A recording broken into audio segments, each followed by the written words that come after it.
اللہ رب محمد صلی اللہ علیہ وسلم نحن عباد محمد صلی اللہ علیہ وسلم اللہم رب اشرح لی صدری ویسر لی امری واحلل عقدۃ من لسانی یفقہوا قولی۔ بسم اللہ الرحمن الرحیم۔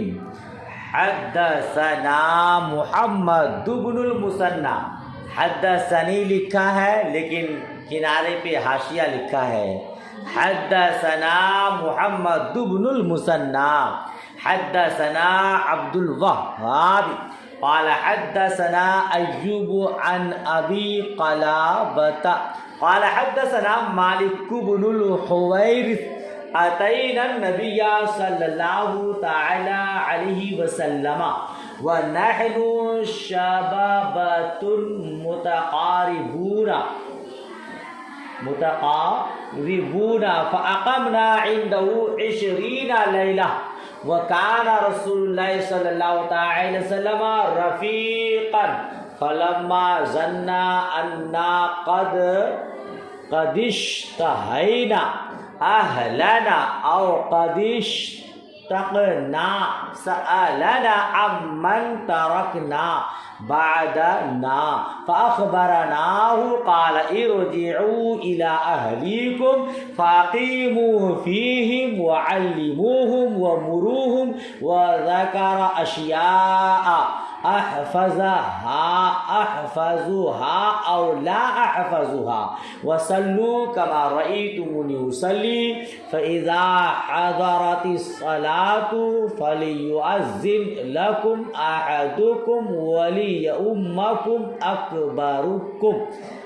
امام بخاری علیہ رحمہ فرماتے ہیں ہم سے حدیث بیان کی محمد بن مثنیٰ نے، وہ فرماتے ہیں ہم سے حدیث بیان کی عبد الوهاب نے، وہ فرماتے ہیں ہم سے حدیث بیان کی ایوب نے ابو قلابہ کے حوالے سے، ابو قلابہ رضی اللہ تعالیٰ عنہ سے روایت، وہ فرماتے ہیں ہم سے حدیث بیان کی مالک بن حویرث نے، ہم لوگ نبی کریم صلی اللہ تعالیٰ علیہ وسلم کے پاس حاضر ہوئے، ہم لوگ حضور صلی اللہ تعالی وسلم کے پاس آئے، اتینا آئے، کیا فرمایا پھر وَنَحْنُ شَبَابَةٌ مُتَقَارِبُونَ، ہم نوجوان تھے، ہم عمر تھے، یعنی ہم جتنے لوگ آئے تقریباً سب لوگ ایک ہی عمر کے تھے، ہم آپ کے پاس 20 راتیں ٹھہرے، اور رسول اللہ صلی اللہ تعالی وسلم نرم مزاج تھے، نرم۔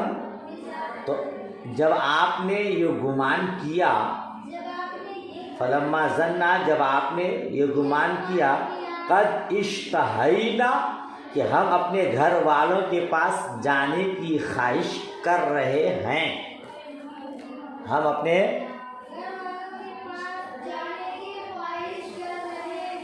او قد اشتقنا، یا گھر والوں کی طرف مشتاق ہیں، سألنا عمن ترکنا بعدنا، تو آپ نے ہم سے سوال کیا کہ ہم اپنے بعد گھر میں کس کو چھوڑ کر آئے ہیں، یعنی حضور نے صحابہ کرام سے فرمایا تم لوگ گھر میں کس کو چھوڑ کر آئے ہو، جو گھر جانے کی خواہش کر رہے ہو، گھر جانے کا مشتاق ہو، انتظار میں ہو، ہے نا؟ تو فَأَخْبَرَنَاهُ، ہم نے آپ کو اس کی خبر دی، قَالَ ارْجِعُوا إِلَىٰ أَهْلِكُمْ، تو آپ نے ارشاد فرمایا تم اپنے گھر والوں کی طرف لوٹو،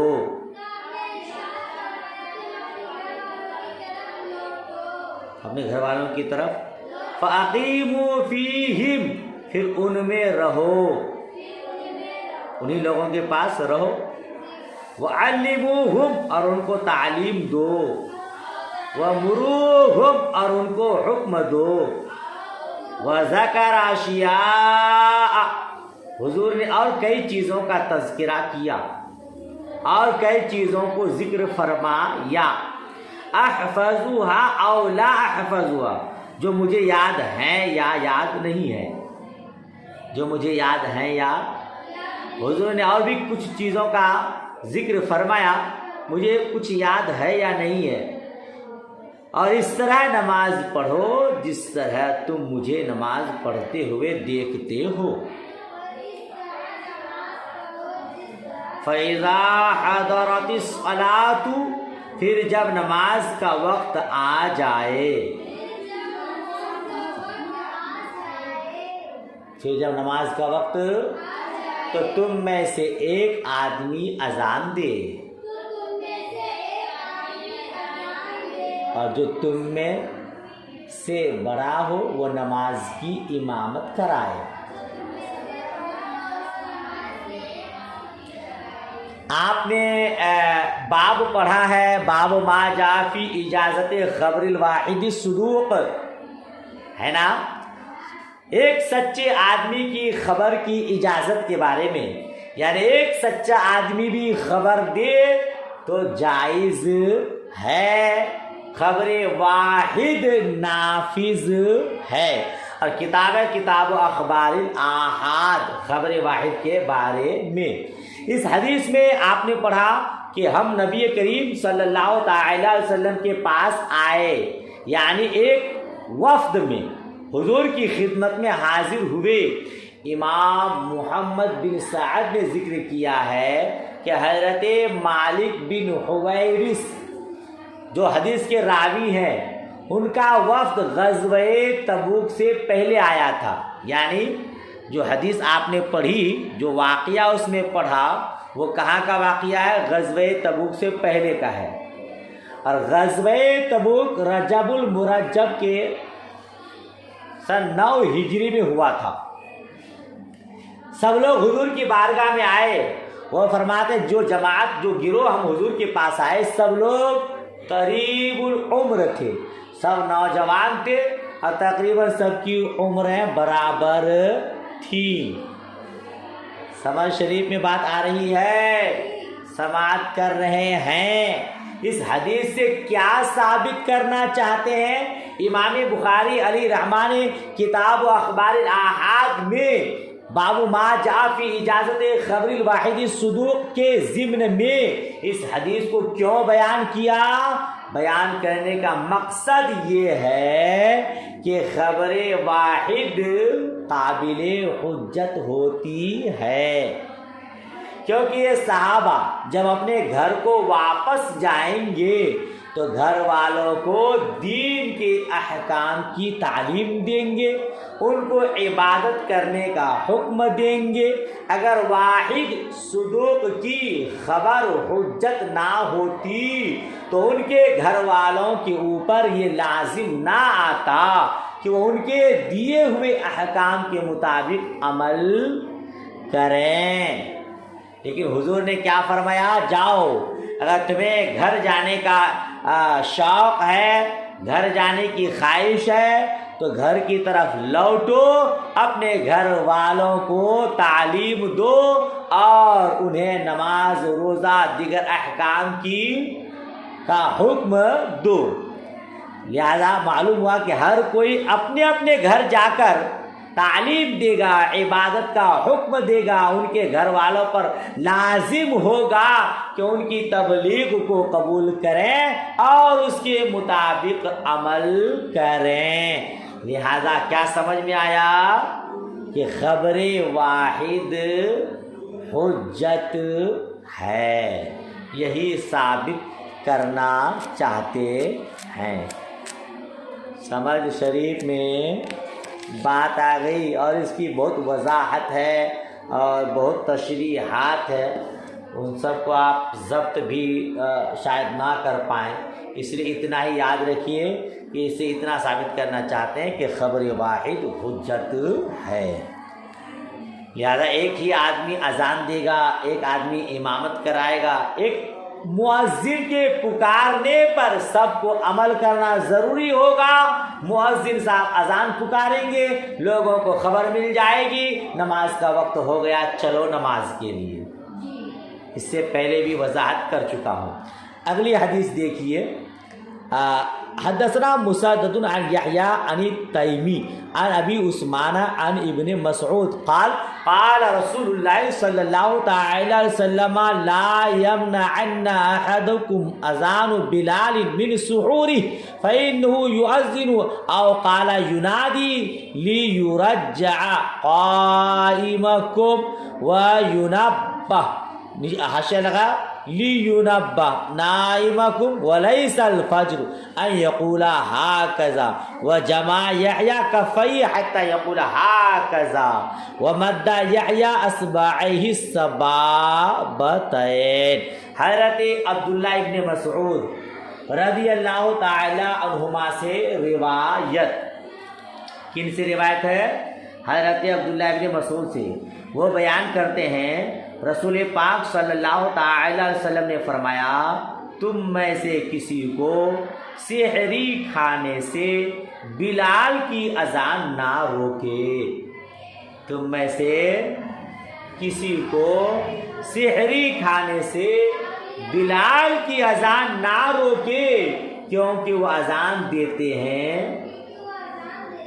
یا فرمایا وہ ندا کرتے ہیں، او ہے نا بھائی، او ینادی، یا حضور نے فرمایا وہ ندا کرتے ہیں تاکہ جو تم میں سے تہجد پڑھ رہا ہے وہ لوٹ آئے، تاکہ تم میں جو تہجد پڑھ رہا ہے وہ لوٹ آئے، اور جو سویا ہوا ہے وہ بیدار ہو جائے۔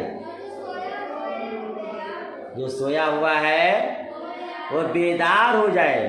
آپ نے اپنی انگلیاں اوپر سے نیچے کر کے فرمایا، آپ نے اپنی انگلیوں کو اوپر سے نیچے کر کے فرمایا، یعنی یہ سلس ترجمہ ہوا۔ فجر اس طرح نہیں ہے، فجر اس طرح نہیں ہے، وَلَيْسَ الْفَجْرُ أَن يَقُولَ هَكَذَا، یہ فجر نہیں ہے۔ حضور نے اس طرح فرمایا، کس طرح فرمایا؟ اپنی انگلیاں اوپر سے نیچے کر کے فرمایا کہ فجر یہ نہیں ہے۔ وَجَمَعَ يَحْيَى كَفَّيْهِ، حضرت یحییٰ نے دونوں ہتھیلیوں کو جمع کیا، حَتَّى يَقُولَ هَكَذَا، یہاں تک کہ آپ نے فرمایا وہ اس طرح ہے وہ،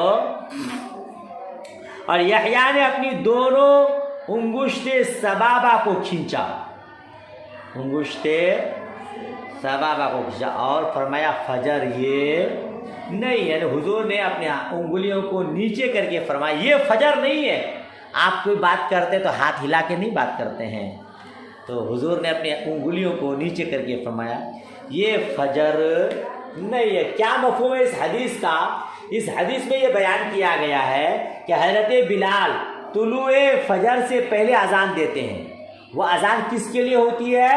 تاکہ جو سویا ہوا ہے وہ بیدار ہو جائے، جو تہجد کی نماز پڑھنے کے عادی ہے وہ لوٹیں اور تہجد کی نماز پڑھیں، اور یہ لوگ سحری کھانے کی تیاری کریں۔ حضرت امام اعظم ابو حنیفہ رحمۃ اللہ تعالیٰ علیہ کا یہی مذہب ہے۔ وہ کہتے ہیں کہ اس کے بعد ایک اور اذان کی ضرورت ہے جو طلوع فجر کے بعد ہو۔ محترم آؤ، آپ کے ہمارے علاقے میں کیا ہوتا ہے، سحری کا وقت ہوتا ہے تو کوئی بھائی جان مسجد میں آ کر پکارتا ہے سونے والوں بیدار ہو جاؤ، سحری کا وقت ہو گیا ہے۔ مصطفیٰ جان رحمت صلی اللہ تعالی علیہ وسلم کے دور میں یہ تھا کہ حضرت بلال حبشی جو مؤذن ہیں، آپ سحری کے وقت ایک اذان پکارتے تھے۔ جو تہجد پڑھنے کے عادی ہوتے وہ مسجد کی طرف لوٹتے، نماز تہجد ادا کرتے، اور لوگ روزہ رکھنے والے سحری کی تیاریاں کر دیتے، اور پھر طلوع فجر کے بعد ایک اذان پکاری جاتی نماز فجر کے لیے۔ سمجھ شریف میں بات آ رہی ہے؟ وہی طریقہ آج ہو رہا ہے۔ آج اذان نہیں پکارتے ہیں لیکن آواز دیتے ہیں۔ حضرت ابن مکتوم رضی اللہ تعالیٰ عنہ طلوع فجر کے بعد اذان دیتے تھے، یعنی حضرت بلال حبشی تہجد کے لیے اذان پکارتے تھے، سحری کی تیاری کرانے کے لیے اذان پکارتے تھے، اور نماز فجر کے لیے حضرت عبداللہ ابن مکتوم اذان دیتے تھے۔ سمجھ شریف میں بات آ رہی ہے۔ اس حدیث سے کیا ثابت کرنا چاہتے ہیں؟ اس حدیث سے یہ ثابت کرنا چاہتے ہیں کہ خبر واحد قابل حجت ہے۔ بلال حبشی اذان دیتے، لوگ ان کی اذان پر عمل کرتے ہوئے نماز تہجد پڑھتے، سحری کی تیاری کرتے۔ عبداللہ ابن مکتوم فجر کی اذان پکارتے، لوگ ان کی اذان پر عمل کرتے ہوئے نماز کے لیے لوٹتے۔ اگلی روایت دیکھیے، حدثنا موسیٰ بن اسماعیل حدثنا عبد العزیز بن مسلم حدثنا عبداللہ بن دینار سمعت عبداللہ بن عمر رضی اللہ عنہما عن النبی صلی اللہ تعالی وسلم قال ان بلالا ینادی باللیل فَكُلُوا وَاشْرَبُوا حَتَّى يُنَادِيَ ابن ام مکتوم۔ امام بخاری علیہ رحمہ فرماتے ہیں ہم سے حدیث بیان کی موسیٰ بن اسماعیل نے، وہ فرماتے ہیں ہم سے حدیث بیان کی عبدالعزیز بن مسلم نے، حدیث بیان کی عبداللہ بن دینار نے، میں نے عبداللہ ابن عمر رضی اللہ تعالی عنہما سے سنا نبی کریم صلی اللہ تعالی علیہ وسلم کے حوالے سے کہ حضور نے ارشاد فرمایا بے شک بلال رات کو اذان دیتے ہیں تو تم کھاتے پیتے رہو یہاں تک کہ ابن ام مکتوم اذان دیں۔ سمجھ شریف میں بات آئی؟ حضرت بلال کی اذان رات میں ہوتی ہے، کیا چیز کے لیے؟ تاکہ نماز تہجد پڑھنے والے تہجد کے لیے لوٹیں، تاکہ روزہ رکھنے والے سحری کی تیاری کریں۔ تو اے میرے صحابیوں، ایسا نہ ہو کہ بلال کی اذان تمہیں سحری سے روک دے، مطلب یہ کہ اذان بلال سن کر تم لوگ سحری نہ چھوڑنا، یہ خیال کرتے ہوئے کہ شاید فجر کی اذان ہو گئی اب سحری بند۔ ہمارے یہاں کیا ہوتا ہے؟ ختم سحری پہ اذان پکاری جاتی ہے، اذان پکارنے کے بعد لوگ کھانا پینا چھوڑ دیتے ہیں۔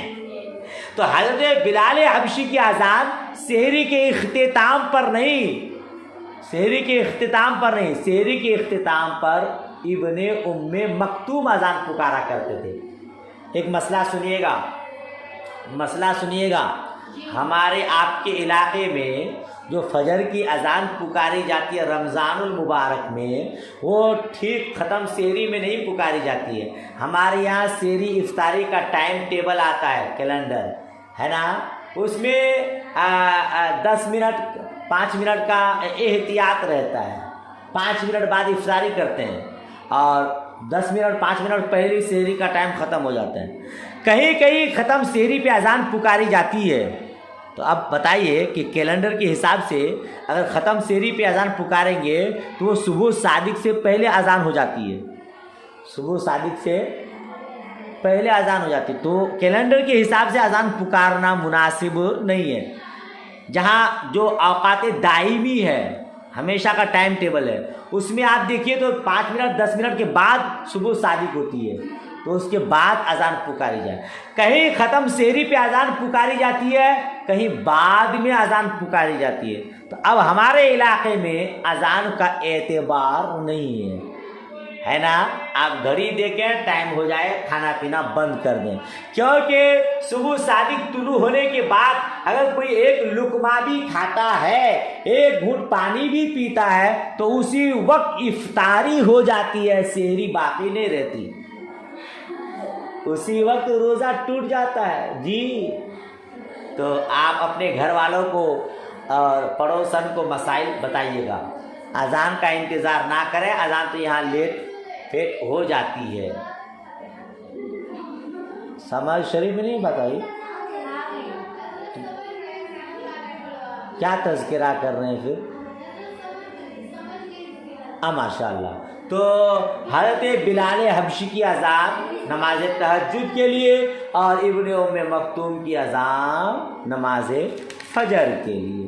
حضرت ابن مکتوم رضی اللہ تعالی نابینا صحابی تھے. تو اس حدیث سے معلوم ہوا کہ نابینا کا اذان دینا جائز ہے جبکہ کوئی اس کو وقت کی خبر دینے والا ہو. کوئی اس کو خبر دینے والا ہو تو وہ اذان پکار سکتے ہیں. اسی حدیث سے یہ بھی معلوم ہوا جس شخص میں کوئی قدرتی عیب ہو یا نقص ہو تو ضرورت کے وقت اس عیب یا نقص کا ذکر کرنا جائز ہے. ضرورت کے وقت، ورنہ اس کے عیبوں کو پکار کر اس کو کیا کہتے ہیں کہ آر دلانا یہ جائز نہیں ہے. بہرحال آگے والی حدیث دیکھیے. حدثنا حفص بن عمر قال حدثنا شعبة عن الحكم عن ابراهيم عن علقمة عن عبد الله قال صلى بنا النبي صلى الله تعالى وسلم الظهر خمسا فقيل له أيزيد في الصلاة قال وما ذاك قالوا صليت خمسا فسجد سجدتين بعد ما سلم.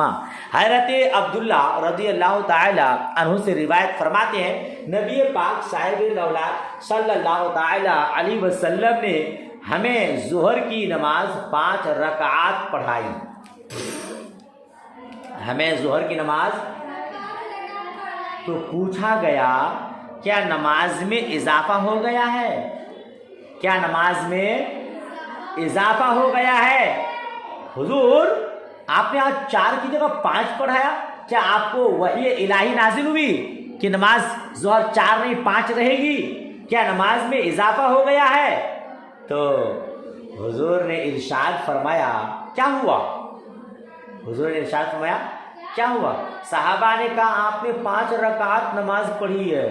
تو آپ نے سلام پھیرنے کے بعد 2 سجدے کیے. آپ نے سلام پھیرنے کے یعنی سجدے سہو کیے. اب تو یہاں مسئلہ ہارڈ ہوگا. بات کرنے کے بعد نماز پر بنا ہوتی ہے. کسی کا وضو ٹوٹ جائے، آپ مسئلہ پڑھے ہیں تو وہ نماز کی حالت نماز توڑ کر وضو کرنے جائے، اگر بغیر تکلم کیے واپس آ جائے، کسی سے بات چیت نہ کرے تو نماز پر بنا کرے، اور اگر کسی سے بات چیت کر لیا تو اثر نو پڑھے. صحابہ کرام نے حضور سے کہا حضور کیا نماز میں اضافہ ہو گیا؟ حضور نے کہا کیا ہوا؟ اس نے کہا حضور آپ نے 4 کی جگہ 5 پڑھا دیا. حضور نے سجدہ سہو کے طور پر دائیں طرف سلام پھیرا اور آپ نے سجدہ سہو کی نماز مکمل ہو گئی. تو حضور نے تو بات چیت کیا، تکلم کیا، پھر نماز پر بنا کیسے؟ یہ حضور کی خصوصیات میں سے ہے. یہ حضور کی خصوصیات میں سے ہے. ہم لوگوں کے لیے اگر نماز میں بات چیت کر لیے تو تو حضور کی خصوصیات ہے. حضور کیونکہ امام صاحب ہیں، امام صاحب کی نماز ہو گئی تو مقتدیوں کی نماز ہو گئی. امام صاحب کی نماز نہیں تو مقتدیوں کی نماز نہیں. حضور نے اسی پر بنا کر دیا. جی ہاں. تو کیا مطلب اس حدیث کو بیان کرنے کا؟ اس حدیث کو بیان کرنے کا کیا مطلب؟ امام بخاری علیہ رحمہ نے اس حدیث کو اس میں بیان کیا ہے. پھر وہی بات ہے کہ یہ الگ الگ صحابہ کرام سے حدیث منقول ہے. خبر واحد قابل حجت ہے. حضرت علقمہ بیان کرتے ہیں حضرت عبداللہ بن مسعود نے بتایا نبی کریم صلی اللہ علیہ وسلم نماز پڑھائی تو ابراہیم نے کہا مجھے پتہ نہیں اس نماز میں آپ نے کچھ زیادتی کی یا کچھ کمی کی. تو آپ نے سلام پھیرا تو آپ سے کہا گیا یا رسول اللہ کیا نماز میں کوئی نیا حکم نازل ہوا ہے؟ آپ نے پوچھا اس کا کیا مطلب؟ صحابہ نے کہا آپ اس طرح اور اس طرح نماز پڑھی، یعنی 5 یا کچھ کم۔ آپ نے اپنے پیر موڑے اور قبلہ کی طرف منہ کیا، 2 سجدے کیے، پھر سلام پھیرا، پھر ہماری طرف منہ کر کے فرمایا اگر نماز میں کوئی نیا حکم نازل ہوتا تو میں تمہیں اس کی خبر دیتا، لیکن میں صرف تمہاری طرح بشر ہوں، میں اس طرح بھولتا ہوں جس طرح تم بھولتے ہو، تو جب میں بھول جاؤں تو تم مجھے یاد دلا دیا کرو، اور تم میں سے جب کسی کو نماز میں شک ہو جائے تو اس کو غور کر کے صحیح بات معلوم کرنی چاہیے، پھر اپنی نماز پوری کرنی چاہیے، پھر سلام پھیر کر 2 سجدے کرنے چاہیے، یعنی سجدہ سہو۔ اس حدیث میں کیا مذکور جو ابھی میں نے پڑھا، میں تمہاری طرح بشر ہوں، اللہ تعالیٰ نے نبی کریم صلی اللہ تعالی علیہ وسلم کو بہت عظیم خصوصیات عطا فرمائی ہے، پھر آپ کس چیز میں ہماری طرح ہیں؟ تو اس کا جواب یہ ہے آپ خدا نہ ہونے میں ہماری طرح ہیں، جس طرح ہم خدا نہیں ہیں آپ بھی خدا نہیں ہیں، یہ مطلب ہے اس کا کہ ہم تمہاری طرح ہیں۔ بہرحال مطلب یہی تھا کہ خبر واحد قابل حجت ہے۔ ٹائم ختم ہوا، سبق یہی تک، دعائے خیر میں یاد رکھیں۔ اللہ حافظ، خدا حافظ۔